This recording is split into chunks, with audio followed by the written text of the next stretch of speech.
বিছানা গোছানো থাকলে মনে হয় সারাদিনের অর্ধেক কাজই কমে যায়, যেটা আমার কাছে ব্যক্তিগতভাবে মনে হয়।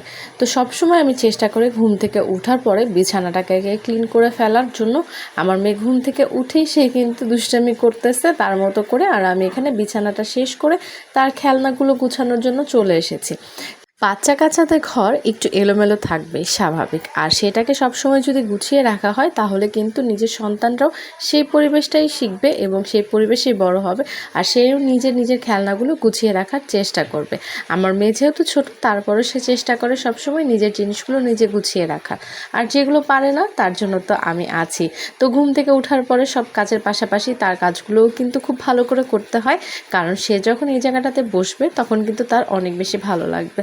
তো কাজের ফাঁকে কিন্তু একটু বারান্দায় উঁকি দিয়ে দেখি, ও মা কি সুন্দর জবা ফুল ফুটে এসেছে। আর এই যে এখানে ফ্রুটস নিয়ে এসেছিল কালকে রাতে, সেগুলো আমার গুছিয়ে রাখা হয়নি, কারণ অনেক রাতে মেয়ের বাবা আসার কারণে গোছানো সম্ভব হয়নি। তাই ভাবলাম যে এখন গুছিয়ে ফেলি, সকাল সকাল সব কাজের পরেই সব কাজগুলো সুন্দর করে যদি স্টেপ বাই স্টেপ গুছিয়ে ফেলি তাহলে কিন্তু খুব ভালো হয়। তো আস্তে আস্তে করে কিন্তু আমি সব ফ্রুটসগুলোই বেছে নিচ্ছি।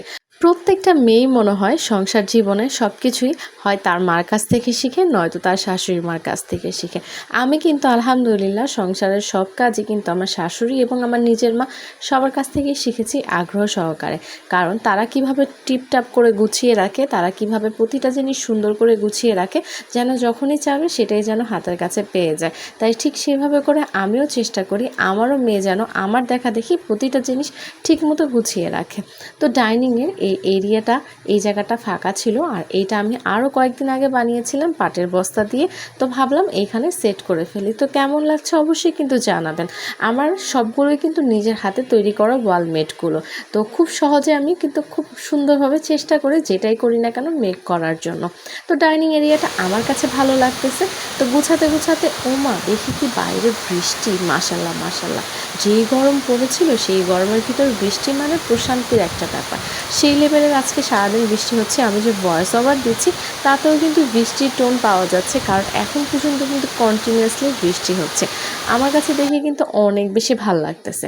তো বৃষ্টি দেখে দেখে ফ্রেশ হয়ে তারপরে একটু নিজের জন্য সময় বের করে একটু নিজের চা খাওয়ার জন্য বসে পড়লাম, কারণ আমার কাছে মনে হয় সারাদিনে আমি সকালে এবং বিকালে দুইটা টাইম যদি চা খেতে পারি তাহলে আমার কাছে মনে হয় অনেক ফ্রেশ লাগে। আর আমার মতো কারা কারা আছেন যারা কিনা চা মুড়ি খেতে পছন্দ করেন? অনেকের কাছে ভালো নাও লাগতে পারে, অনেকের কাছে মনে হয় এইটা কি খায়, বাট আমার কাছে মনে হয় চা মুড়িটা না অনেক বেশি মজা লাগে। সকালবেলা অন্য কোনো নাস্তা না থাকলেও চা মুড়ি দিয়ে কিন্তু পার করা যায়, কি বলেন? তো আজকের ব্লগ ভিডিওটা কিন্তু চা মুড়ি খেতে খেতে শেষ করে ফেলি। ইনশাল্লাহ নতুন আরেকটা ব্লগ নিয়ে আগামীকাল আবার দেখা হবে ইনশাল্লাহ। তো আজকে এই পর্যন্তই, ভালো থাকেন, সুস্থ থাকেন, আল্লাহ হাফেজ।